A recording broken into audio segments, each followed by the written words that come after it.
श्री गोवर्धननाथ पादयुगलम् हैयंगवीना प्रियम् नित्यं श्रीमथुराधिपं सुखकरं श्रीविठ्ठलेशं मुदा श्रीमद्वारवतीश गोकुलपति श्रीगोकुलेन्दुं विभुं श्रीमन्मन्मथमोहनं नटवरं श्रीबालकृष्णं भजे।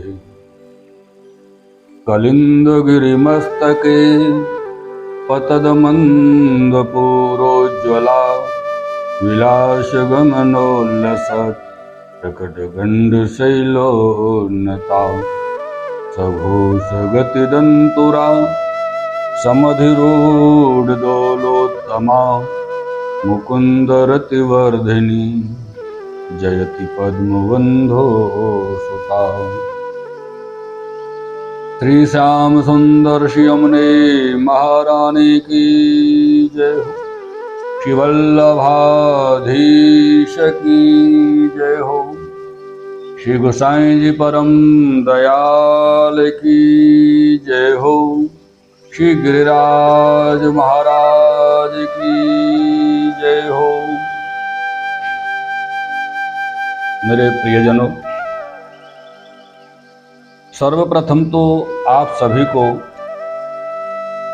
सभी भगवत चरणानुरागी प्रियजनों को सादर भगवत वंदन। जय श्री कृष्ण। श्री यमुनाष्टकम के गूढ़ भाव के 5वें भाग तक आपने प्रथम श्लोक को श्रवण किया और अब इस छठे भाग में श्री यमुनाष्टक के दूसरे श्लोक को प्रारंभ कर रहे हैं। कलिंदगिरि मस्तके पतदमंद पूरोज्ज्वला विलासगमनोल्लसत् प्रकटगंड शैलोन्नता सघोष गतिदंतुरा समधिरूढदौलोत्तमा मुकुंदरतिवर्धिनी जयति पद्मबन्धो सुता। यहाँ श्लोकानुवाद अपन पहले श्रवण कर लेते हैं कि कलिंदगिरि के शिखर पर बड़े वेग पूर्वक गिरते हुए जल प्रवाह की फेन राशियों से उज्ज्वल प्रतीत होती हुई विलास पूर्वक गमन काल में प्रवाह वेग से ऊपर उछलते हुए सुशोभित विशाल शिलाखंडों के साथ उच्छलित तरंगों से समुन्नत अर्थात मधुर शब्द सहित अभिशरण से विविध विकार वाली जल प्रवाह रूपी उत्तम दोला में आरूढ़ रसाकर कमल के मित्र सूर्य की पुत्री मुकुंद रतिवर्धिनी श्री यमुना जी सर्वोपरि विराजमान है। ये श्लोकार्थ हुआ। मेरे प्रियजनों,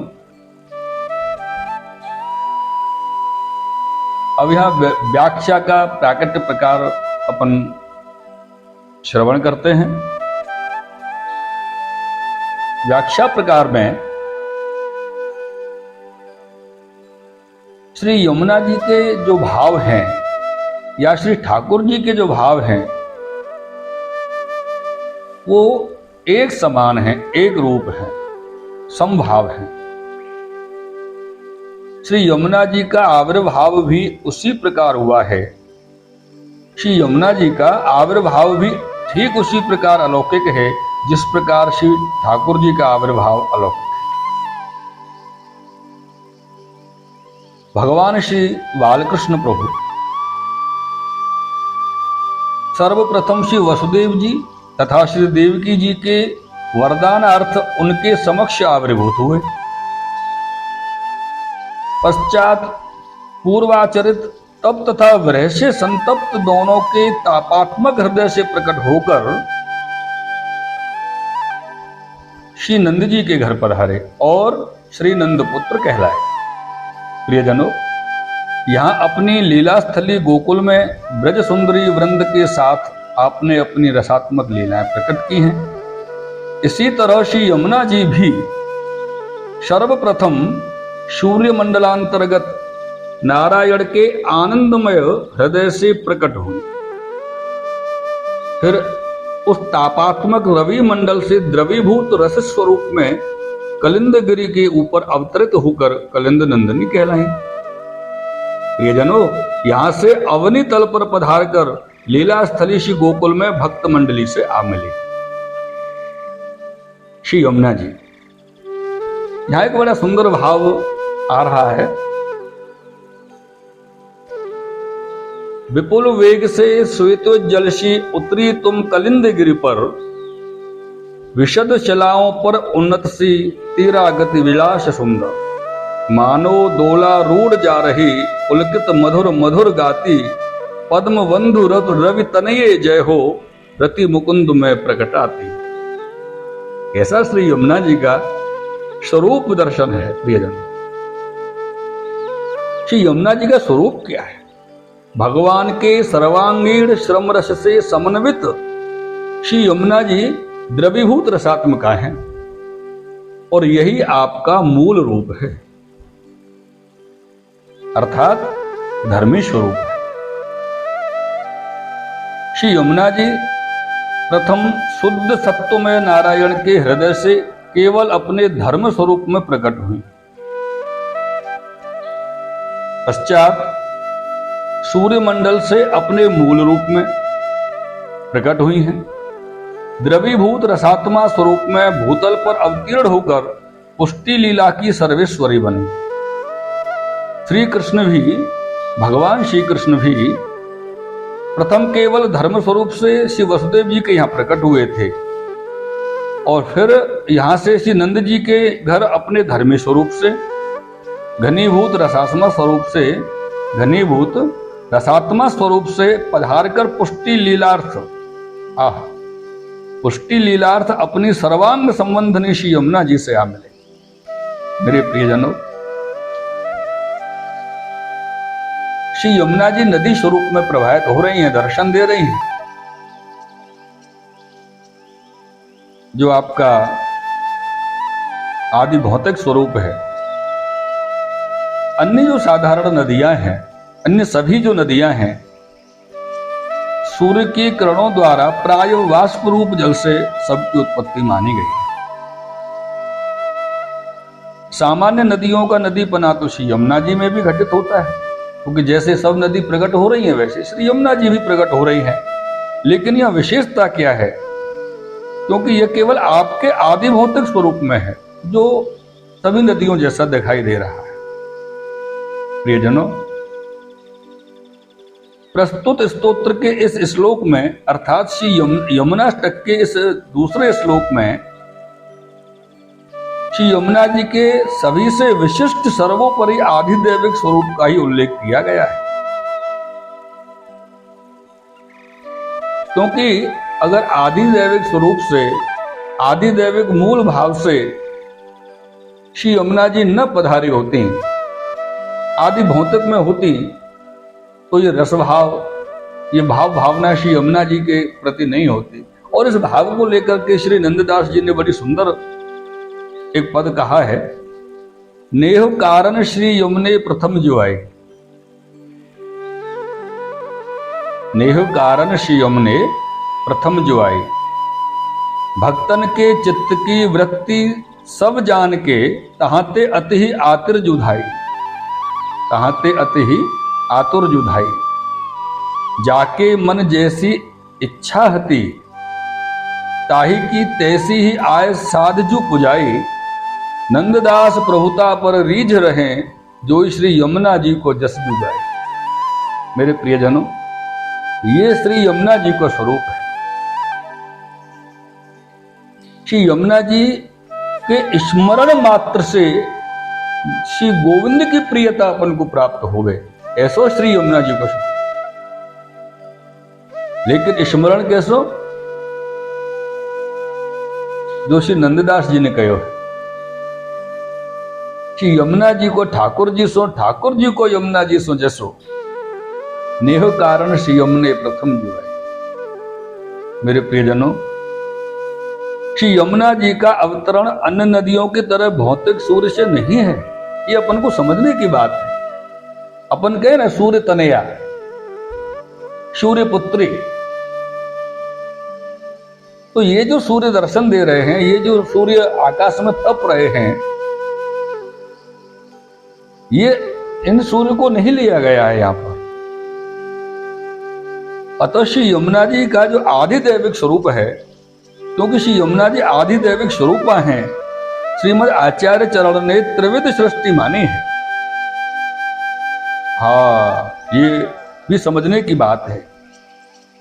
महाप्रभु जी श्रीमद वल्लभाचार्य जी श्री आचार्य चरण ने त्रिविध सृष्टि मानी है प्रियजनों, जो सृष्टि आदि भौतिक, आध्यात्मिक और आधिदैविक।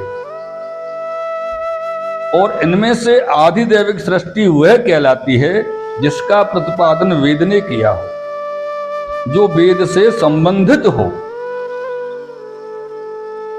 इसका एक उदाहरण बृहन्नारायण उपनिषद में भी आया है।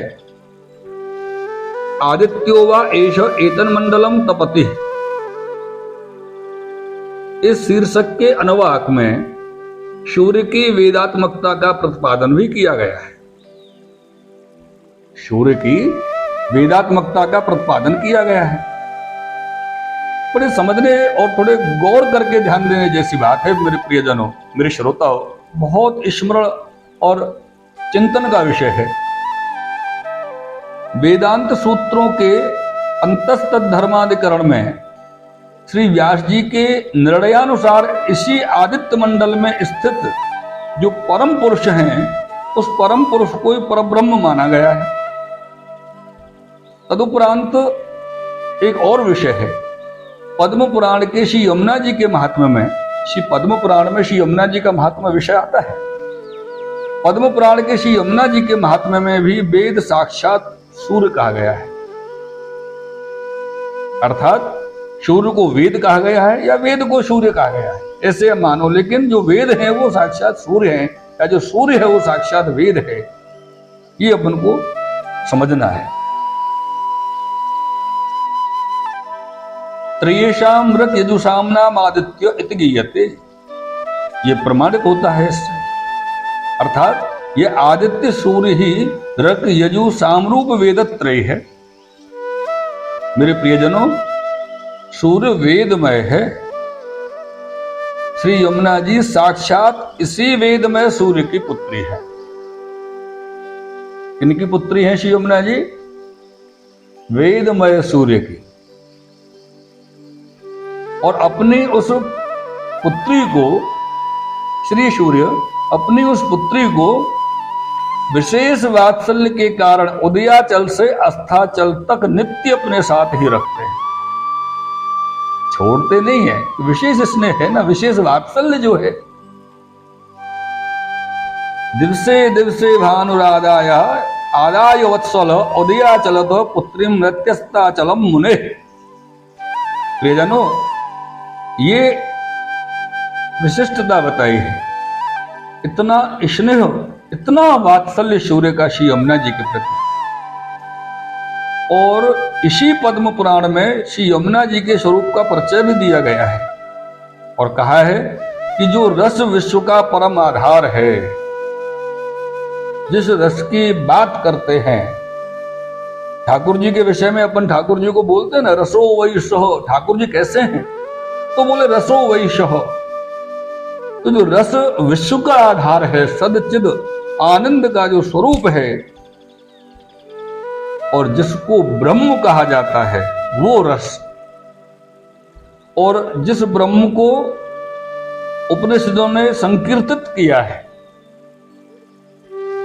जिस ब्रह्म को उपनिषदों ने संकीर्तित किया है, मेरे प्रियजनों, श्री यमुना जी स्वयं वही हैं, इसमें संदेह नहीं है। वही रस श्री यमुना जी हैं। रसो यह परमाधार सच्चिदानंद लक्षण ब्रह्मेत्युपनिषद गीतो तदेव यमुना स्वयं। ये समझने जैसी बात है। श्री यमुना जी कौन है? ब्रह्मेत्युपनिषद गीतो तदेव यमुना स्वयं। ये उपनिषदों ने गाया है। ये श्री यमुना जी का स्वरूप, यमुना जी का भाव, यमुना जी का जो अपन चित्त में धारण करें जिस स्वरूप को मेरे प्रियजनों, कि यमुना जी रसोय परमाधार, रस की मूल आधार स्वरूप, सच्चिदानंद लक्षण।